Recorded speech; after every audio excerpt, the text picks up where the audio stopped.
Welcome to Giants Nation player profiles and projections. And today we are starting off with the first rookie of this series, Cam Skattebo, running back out of Arizona State, 5'9", 219 pounds, 29 and 7/8 inch arms. Yeah, we got the arm length in the first 20 seconds of the podcast. Was the Giants' fourth round pick out of Arizona State. He is simply a beast. He doesn't go down. Someone said he runs like an alligator and feels like that's the best way to describe him. We'll talk about him as a player, some red flags, what he does really well. But even if it all fails, we're gonna remember, like, man, that dude was fun to watch coming out of Arizona State because he just breaks tackles like it's his job, because it is his job. Absolutely. Cam Skattebo is one of the most fun people to watch, I think. I'm not really a big Arizona State or even most of the Western college teams I'm often just out of the loop on, but Arizona State, I watched about 3 or 4 full games live last year, and I that was when like, bought in. I was like, "Alright, this is not just a highlight reel guy, like, he does this every single week." And to that point, my craziest this stat still blows my mind. 2024, 1,712 rushing yards, 1,202 of those yards were after contact. Yeah, he's second most rushing yards in the class, only to Ashton Genty. It was actually first in receiving, yards, but third in yards after contact, second in missed tackles forced. Um, and like you said, he put up over 2,300 scrimmage yards. Um, there's some red flags and negative bullet points, and we'll get to that, but he just breaks tackles. Like, you just let him break tackles. Like, one of my favorite runs of Cam Skattebo, we all remember the Texas game. That's the game he's most well known for. And he had some big plays in that game, and he can make explosives in the NFL.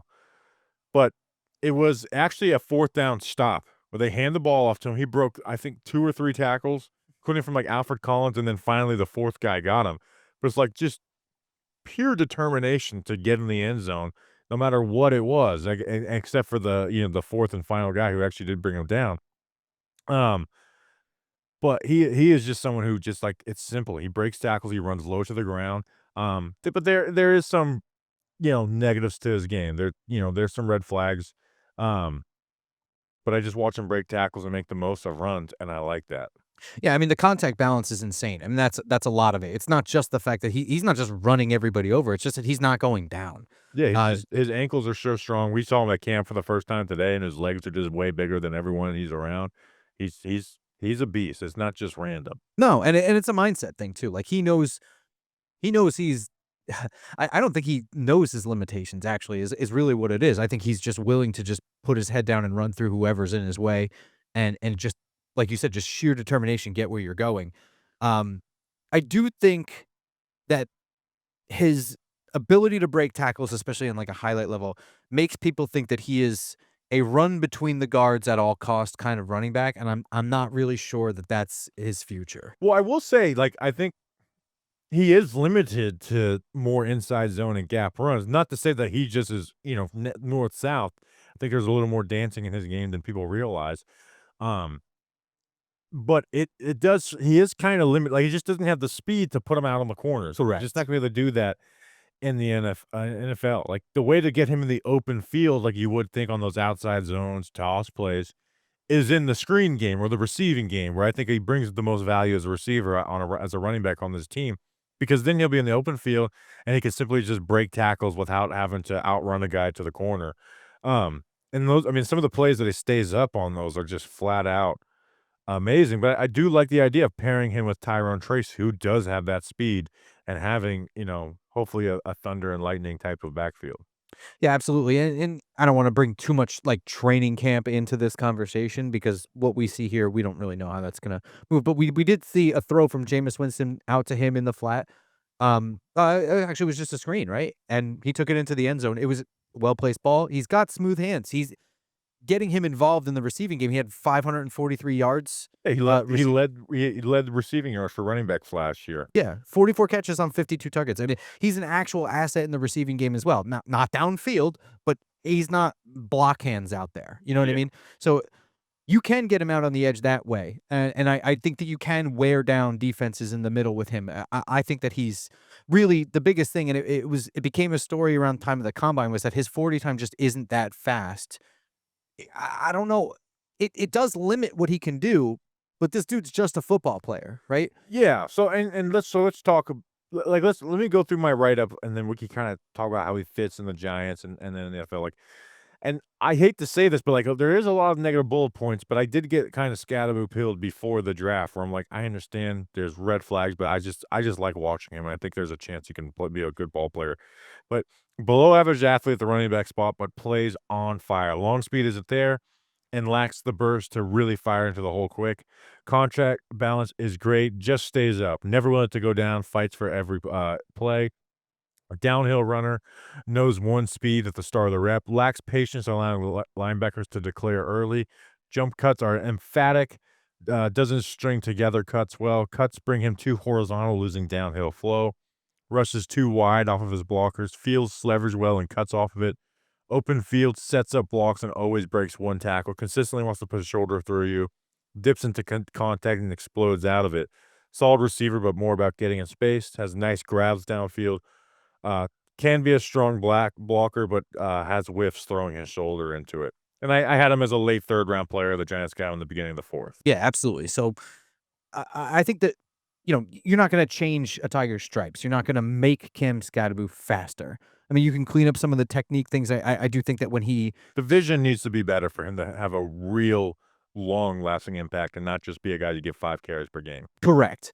There's that for sure. I think also sometimes when he's dancing around, he really does stop his forward Yeah, momentum to do it's it. you watch a guy like Tracy Cut and Jump Cut or whoever, or even Devin Singletary. Going forward. They get forward where Scatterboo, it slows him down, so he can make that first guy miss behind, but if that second guy's close, he's not the guy that's gonna, shimmy away from him. I mean, and NFL defenses are going to be closer. They're that much faster than college defensive players, and they're that much more well trained than college defensive players. So those second guys coming to the party to make the tackle on him, they're going to get there that much faster. So that's definitely something that's going to be improved. But in terms of what he really needs to improve on in his game, where he's not very good and could be better, is in the blocking, and he's going to need to do it to keep getting reps and keep getting snaps. Um, like you said, there's just flat out whiffs where you're just kind of diving. You're not seeing the same level of, and I know he can do it because you're not seeing the same level of determination like when he's got the ball in his hands as when he's trying to nail an incoming linebacker or whatever. So I mean, you get that mindset in there in him and just work on the technique, and I think he'll be fine. He has the contact balance, he has the anchor, he's got the nice build to him where he's like sort of squat. You know what I mean? Just like built like a cube. It just plays like again, the alligator line someone said in our draft live stream, and that's the best way to describe him. Um, he just runs so low to the ground that it's hard to bring him down, and he just fights for every yard. He's a tough son of a bitch. Tough son of a gun. He's not a son of a bitch. Damn it. Um, his role this year, Tyrone Tracy's gonna be the lead back. Again, I think getting him open in space in the receiving game is gonna be a big part of his, whether it's screens. They're gonna use him in short yardage situations where Tracy's not the best there. Um, but he is I think he's gonna I think they're gonna look to give him his carries per game, right? It's not gonna be 2 carries per game, 3 carries per game, but he does need to make the most out of those because we can't have him creating negative plays, and that's my worry with Scattaboo is not the fact that he can have these great plays, but he's not gonna get 16, 17 carries per game. You can't just be creating negatives. He doesn't have that level of talent where he can play like that consistently. I remember, complaints about Saquon in the beginning of his career, but Saquon was an unbelievable talent that made it worth it. Scattaboo doesn't have that same ability to create those types of plays, but he can create explosives, and it just put him in situations to break tackles, and he'll do it.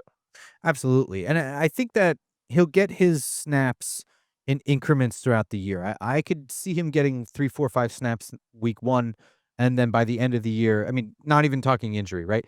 That increasing more and more into, 5 plus carries a game or something like that, and to me, where I like him in this role is in probably, the latter half of the second quarter and then the fourth quarter. Like when defenses are starting to get run down and you've got a lead on them, that's when you can get Cam Skattebo to run people over. Right. You know what I mean? Like I don't think that he's going to be running right between the guards first snap of the game and running people over. I don't think that's really how it's going to translate to the NFL for him. But I think that he's going to take advantage of tired defenses, exhausted defensive fronts that can't get to him in time, and then he could just run over. I mean, the average corner weighs less than him right off the bat, and he's Yeah. shorter than them. So I think he'd absolutely truck most corners, most defensive backs. You know how he stays energized? Probably with body armor. This player profile and projection is brought to you by Body Armor Sports Drink. Rewrite your routine and choose better with Body Armor. Body Armor is real hydration with electrolytes, coconut water, no artificial dyes, flavors, or sweeteners. With great tasting flavors like strawberry, banana, and orange mango, Body Armor will level up your hydration game. Grab Body Armor sports drinks today at your local grocery store. Body Armor. Choose better. You will be glad you did.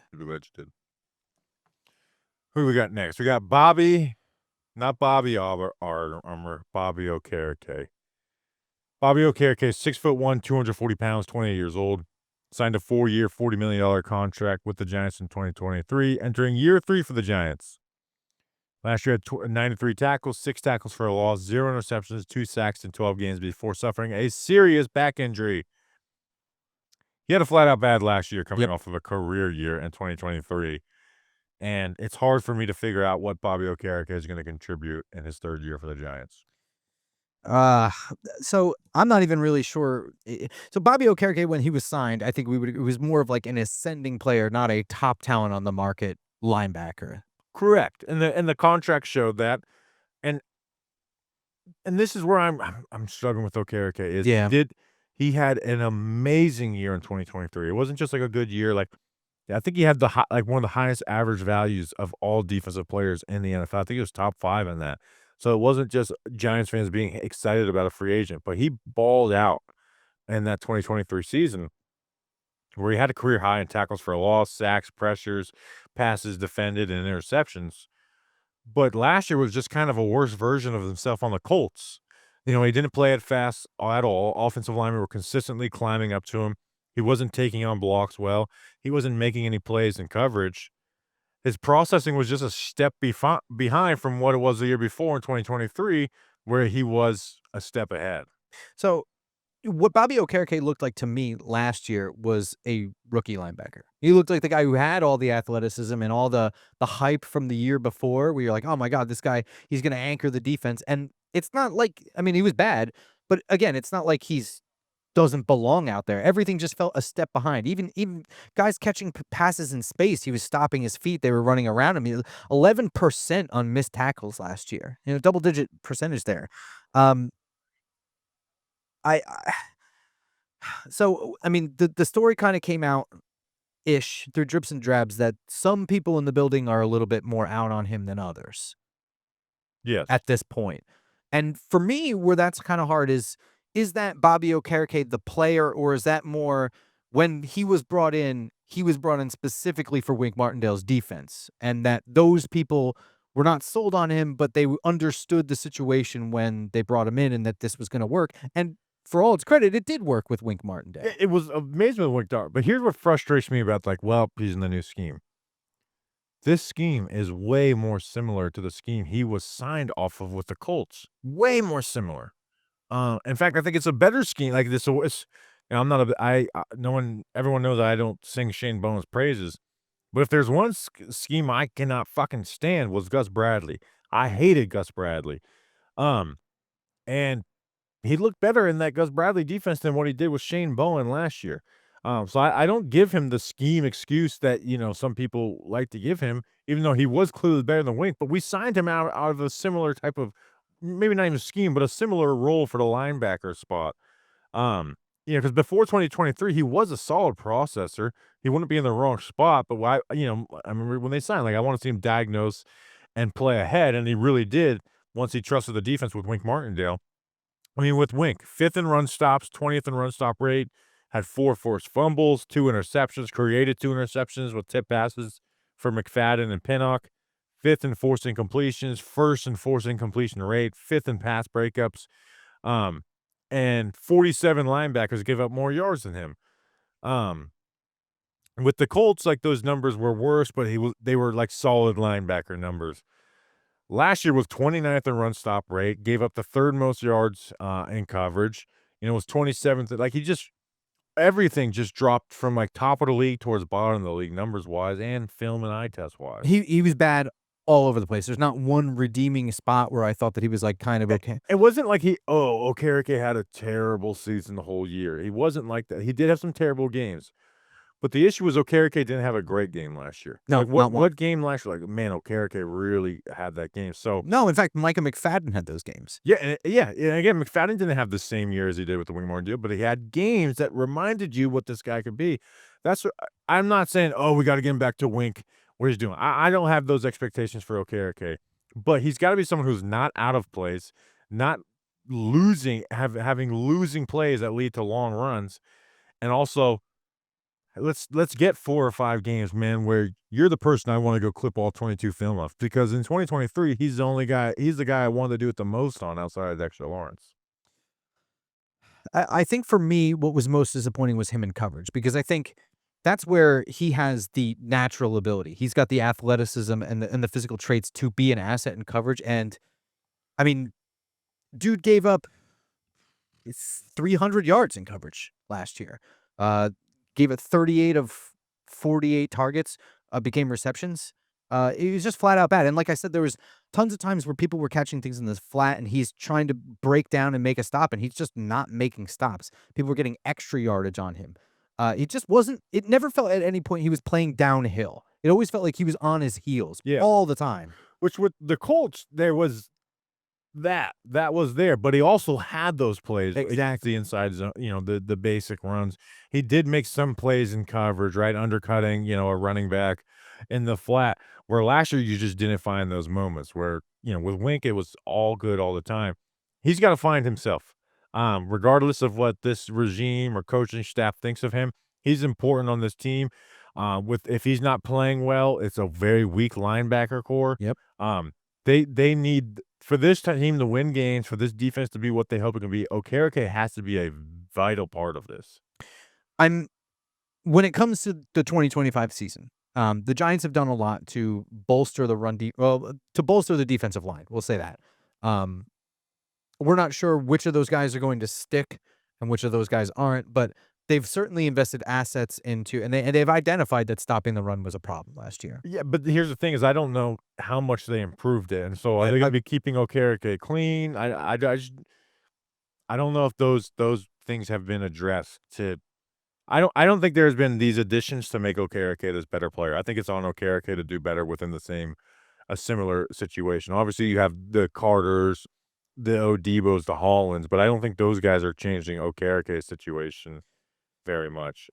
so that leads me then to this: is Bobby Okereke a surprise 2025 cut possibility? Not 2025. You thinking next year? No, I mean there's a $1 million cap savings if they cut him this year. Yeah. It's not really What anything, but you're not paying that out. would be ludicrous Okay. because it's like, what are you replacing that Well, with? that So, becomes the and question. you're not saving any cap space because you gotta replace that player, and it's all dead cap. The question, I think, is for next year, Oh, yeah. where he has a $14 million cap hit. There would be 5.5 of dead money So you're saving 8 if and a they half. if they cut him and they'd save $9 million.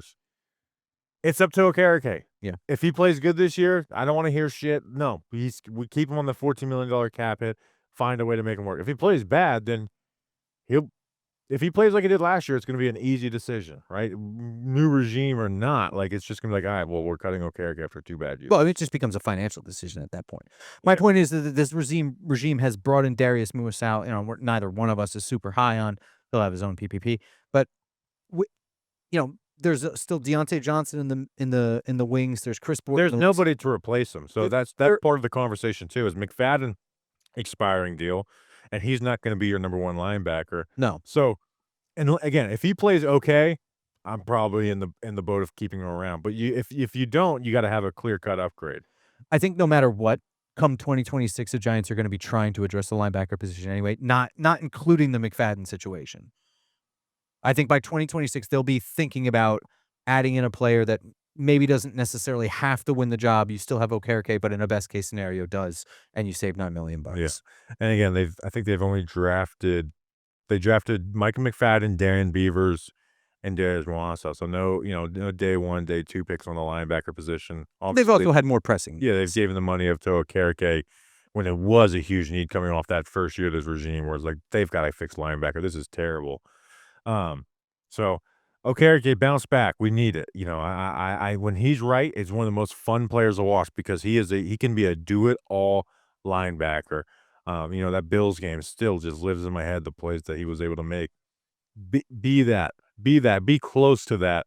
I wanna be happy with you as a player. Do you got anything else on Okereke? I think the one final thing we haven't really talked about is I do think that he is a vocal leader there, and uh, communication is a big part of Shane Bowen's defense. It's a big part of any football offense or defense, but tap into that, buy into the system, fix yourself, and get everyone around you. You know what I mean? Like it's a big part of his who he is. I think he Right. seems to be a vocal leader. He seems to be kind of captain material, right?